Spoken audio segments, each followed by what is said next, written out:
Salam sejahtera bagi kita semua. Kembali lagi ke channel sederhana kita, yakni Sepintas Kabar. Sebelum lanjut, jangan lupa like, komen, dan share dan subscribe agar channel ini terus berkembang dan tetap ada di peredaran YouTube.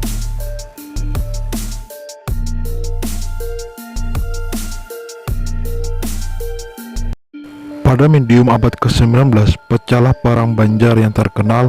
Perang Banjar atau The Banjarmasincrige merupakan episode penting dalam sejarah pergerakan rakyat Banjar melawan imperialisme Belanda.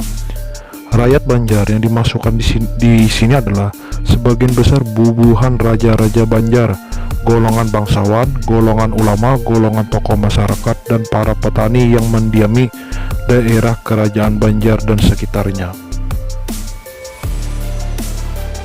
Faktor penyebab pecahnya Perang Banjar adalah kondisi pada abad ke-19 yang disebabkan kolonialisme dan imperialisme bangsa Eropa. Hal ini terjadi akibat revolusi industri yang berkembang pesat setelah diketemukannya teknologi baru, yaitu kapal uap, kereta uap, dan pabrik-pabrik yang menggunakan mesin uap. Hal ini lambat laun mengubah keadaan dunia. Kapal-kapal Belanda yang berlayar di Indonesia, baik kapal perang maupun kapal dagang, memerlukan bahan bakar seperti penggerak mesin, yaitu batu bara, sebagai bahan bakarnya. Salah satu wilayah yang terdapat bahan bakar untuk mesin-mesin industri tersebut berada di wilayah Zuid-Ooster-Everding van Borneo, yaitu yang berada di Pengaron dan Pulau Laut. Perang Banjar setelah terjadi konstruksi pertambangan diberikan kepada Belanda untuk menggali batu bara di wilayah Pengaron dan di wilayah Pulau Laut. Faktor lain menyebabnya pecahnya Perang Banjar adalah faktor perebutan kekuasaan antara orang-orang kerajaan Banjar sendiri, di mana pihak Belanda mendukung salah satu kandidat sultan.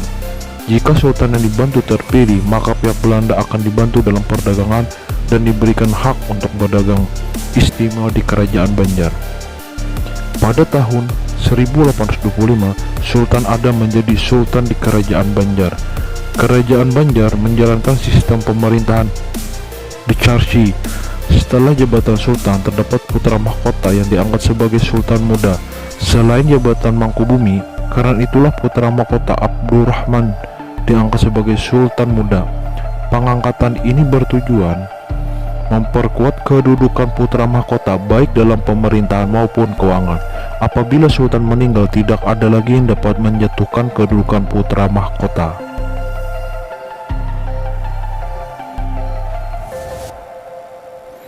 Sekian lama di tanah Banjar, Belanda campur tangan dalam urusan kerajaan. Hal ini terbukti pada tahun 1857, Belanda menobatkan Pangeran Tamjidillah sebagai sultan secara sepihak di kerajaan Banjar, dan mengakibatkan surat wasiat Sultan Adam yang menghendaki Pangeran Hidayatullah menjadi sultan sebagai pengganti ayahnya Sultan muda Abdurrahman yang telah meninggal. Pengangkatan Pangeran Tamjidillah menjadi sultan menimbulkan kekecewaan di kalangan rakyat dan para pembesar lainnya.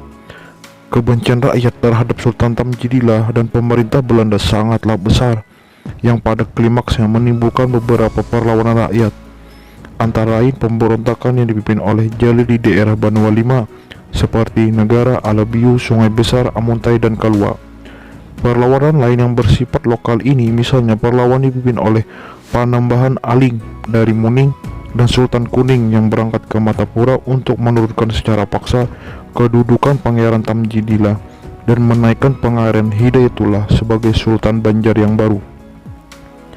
Perlawanan yang merupakan gerakan protes rakyat atas buruknya kondisi sosial politik tersebut akhirnya menjelma menjadi perlawanan terkoordinir hingga meletusnya Perang Banjar yang mulai berkorban pada tahun 1859 dan berakhir pada tahun 1905. Kekejaman Belanda dalam Perang Banjar merupakan bagian dari sistem politik kolonial divide the empire, yaitu upaya memecah belah suatu bangsa dan menguasai.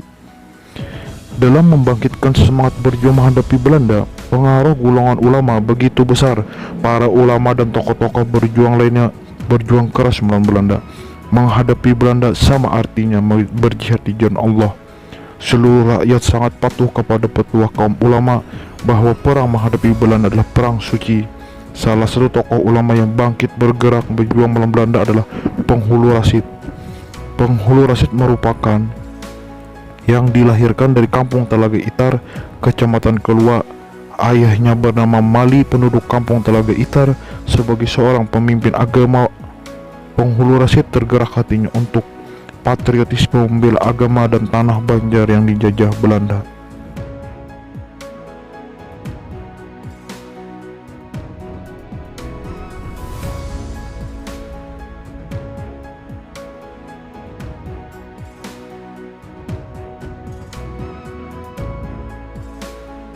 Inti kesimpulannya, sebelum pecahnya Perang Banjar, wilayah Kerajaan Banjar mengalami kemajuan yang cukup pesat dalam bidang politik.